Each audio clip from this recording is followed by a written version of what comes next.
Now today we are touching on one of the big hot topics that people are always asking, always debating.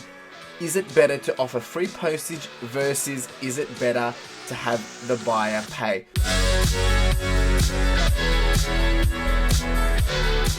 Welcome back to the channel, guys. My name is CLFurlong, and if you are new here, we're all about running, reselling, lifestyle, and everything in between. And today I want to introduce you to the new series of What Does the Data Say? Now basically the plan here is to take you through a whole bunch of data points of my own eBay store and dive in and ask some of those big questions and see what the data is actually telling us, to see if it's something which gives us enough information to make that decision, or maybe you want to know the answer for yourself and this is going to give you that evidence to prove that point. So that's what we're going to get into today. Let's find out. Now I do want to say that there is a bit of a disclaimer in this video. Of course, this is all my own data, so it's not going to be the same for everyone, but you know, I've got a good 6 months worth of data now which I can leverage and use and demonstrate, well, this is what's been showing up for myself. Of course, there is the disclaimer also that, you know, this is not necessarily meaning that it's all going to work for you from day one, because this is over time and it's been from snowballing over that period of time. So I just want to make sure that's very clear, but here I want to share with you that maybe over time the results will start to show for you. So there are 3 scenarios I want to dive into today, and the first analysis is postage paid at my expense over time. Now what I want to take you through here is, and you'll see it up on screen, is basically the sold items and the postage per item over time. So this is over a series of about 27, 28 weeks, and as you can see on screen, the green being sold items, as we've progressed over the weeks, and of course this is depending on how much items I'm listing, that the total sold items is obviously going up. Now, ever since I started, I was doing primarily free postage. So I was baking in the postage cost within the item price that I was selling. So if I was selling something for $30 for free post, basically the item I was selling was about $20 plus $9 postage. So, you know, $30, a bit of wriggle room for, you know, some offers and whatnot. However, at around week 19, week 20, I started to test it out and offer not just the free postage, but also the buyer is paying for the postage. Meaning, you know, I might put the price point a little lower, but they also have to pay the fee of $9.15. Now this is where it gets interesting, because I started to dabble in both, and then I've now been doing as a majority for the last probably 5 weeks, offering that the buyer is paying for the postage. Now this is where it gets interesting, because as you can see on screen, the red being postage per item, when we first started we were averaging, you know, postage per item, we started off at around $10, we had some $12 weeks, we had $9 weeks, and then week 9 we were sitting down at $6. Now obviously this is all depending on what I'm selling. I sell everything, like literally everything. If I can make some dollars from it, I'll sell it. But at the same time, by week 9 I started to get into some of the postage opportunities around the Australian My Business post. So we get discounts up to, you know, 10%, 20%, 30%, depending on the band. So we started to see that come through. Now then we started to jump back up, but basically all the way up to week 18, week 19, we were doing, yeah, anywhere between $9 to $11 per item on average, right? But introducing from week 19, week 20, I started to dabble in saying to my customers that no, they're paying for postage and I'm going to have that lower price point for the item, but they're still going to have to pay up.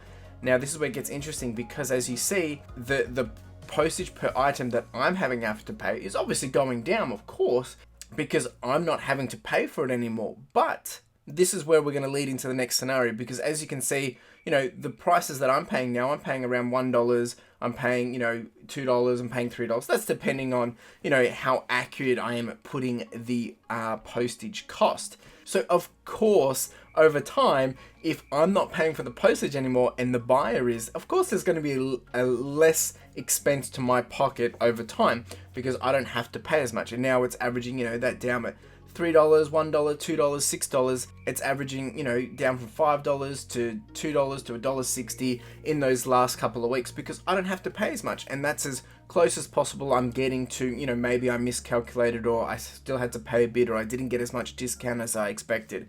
But that's why I want to then jump on to the next analysis, which is expense versus profit margins. And this is also very interesting, because now we're talking about profit margin. So obviously, as you know, we sell items. If I'm having to pay for the, for the postage versus am I having to just pay a little bit of the postage depending on how much I've offered the postage price to the buyer.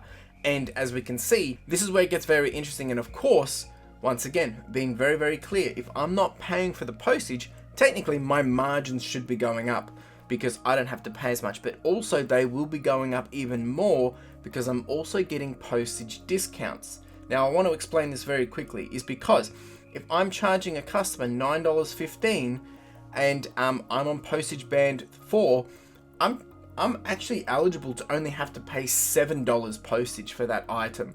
So now, in terms of the total item price, let's say it was $10 plus $9.15, they've paid a total of $19.15, which means for me, I don't have to pay $9 postage because it's through and through, so it's straight cut. However, I'm going to get a discount of potentially up to $2 almost, which means postage to me actually was minus $2. I got a discount of $2, so my item that I sold for $10, I actually got $12 for that item. And there's no postage fee for me because it's a straight through. So this is where it gets very interesting, and this graph shows this very, very evidently.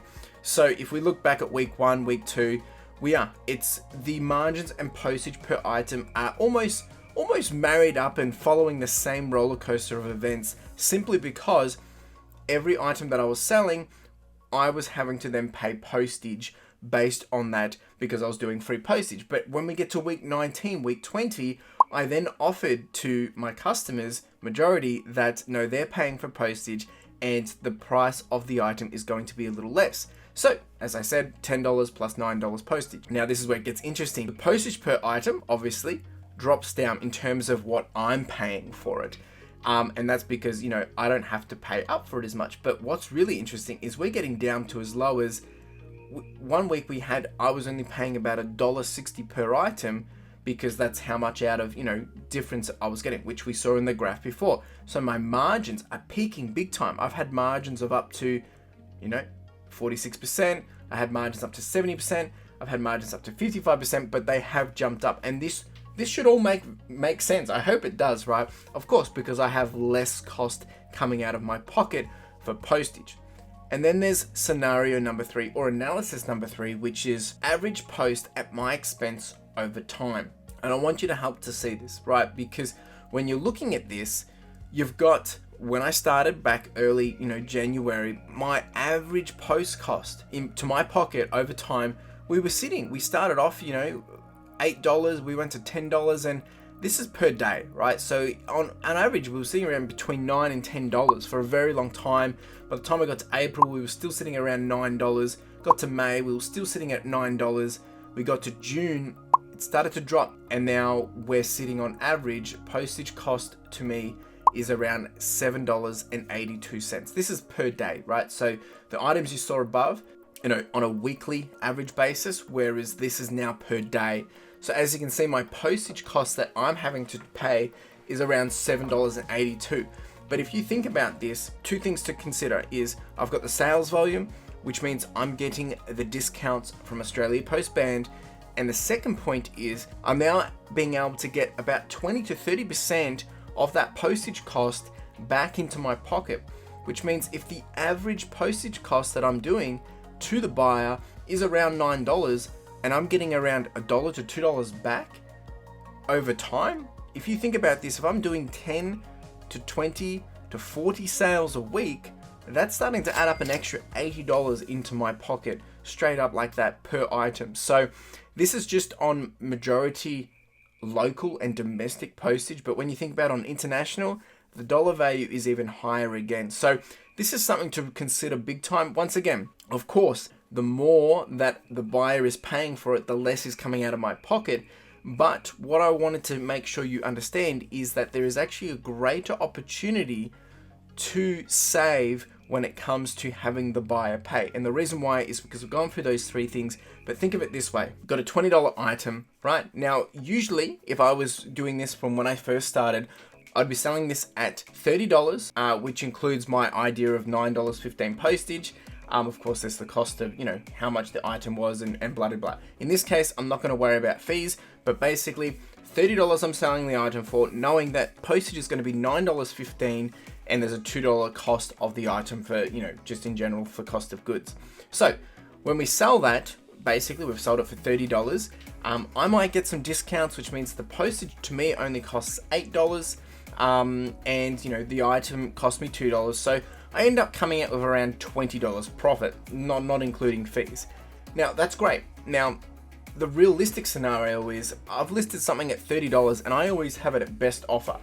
And majority of the time, people are offering me about 10% cheaper than what the item is currently worth. You need to take that into account when you are doing with free postage, because that's where you get stuck. Because if I accept an offer at 10% off, which basically means the item that I was selling for $30, $20 plus $9.15 postage, rounding out to $30, when they say, oh, I'll give you $26 for it, which is a 10% discount, that's great, cool, I'll accept it. I still have to pay the $8 postage, which is technically, a bit of that discount down from the $9.15. Still have the $2 cost of goods. I basically come out with $16 profit. Now, the first scenario was if I got the full amount, yeah, I got 20 bucks. Cool. The second scenario is I took an offer, still get the same discount, but only make $16. Now, the third scenario is I'm listing it for $20 with $9.15 postage. Now, if the person pays for that, obviously they're going to pay $29.15, but I'm also going to get a discount. So I'm actually going to come out with $19.15. So it's not as high if I got my full price when I first intended. However, it's a lot higher than if someone is giving you a best offer. However, there is also the scenario, what if someone does the same thing of they make an offer on an item at 10% when it was $20 item? Well, in this case, the 10% would be $18 because $2 off 20, which means I'm actually going to come out with $17.15 with the same scenarios that we've just mentioned. So I'm still coming out higher than the other scenario of $16, and there is a greater chance that someone is going to purchase your item with a best offer.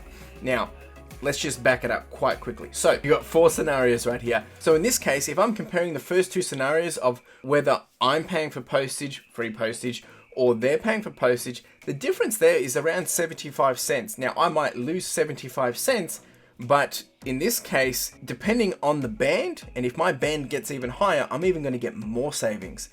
Now, the second point is, if I'm doing the comparison of if they do it with a best offer and accepting, well, this is where it gets more interesting, because in this scenario, I actually come out with a higher amount if I accept their offer of 10%, and I'll actually get $1.15 in this case. So my consensus is, over the longer run, over the longer period, over time on feet, it's better to be suggesting to the buyer that they're paying for postage. And also, to back this up is psychologically, but if they say, oh, there's an item that I know is worth $20, it's $15, and I can only pay $9 for it in postage, which means they're going to get it cheaper than retail. If it's in good condition, they feel like they're saving, so they're going to be willing to pay for it. Now, of course, my cost of goods might be around $1, $2, which means for me, it's happy days regardless. But for them, psychologically, it's going to look better. If they see an item that they know is at retail of $20, yet they're getting offered at $30 with free postage, they're missing out the value of postage. People don't know what postage costs. They're going to think this is a ripoff. This is crazy. And then they're going to start offering you $20 for the item.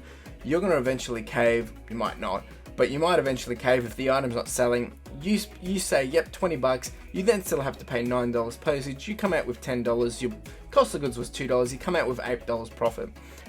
Over time, that's going to bring down your potential profit margins very, very quickly. I've learned this. This is what the data is showing me. Let me know your thoughts. If you've got a difference of opinion, would love to hear it. Of course, this is just what's happening on my store. I'm pretty sure everyone's going to have a different experience. And this is not to say that you should be changing, but this is my opinion and this is what the data is telling me. Really do appreciate you being here. If you enjoyed this video, do let me know in the comments below. There's plenty more where this came from and I would love to share them. So if you think this is something you'd like to see more of, let me know and I'll make it happen. Really do appreciate it. Make sure you like, subscribe, comment, do the whole shebang, and hustle. Ciao.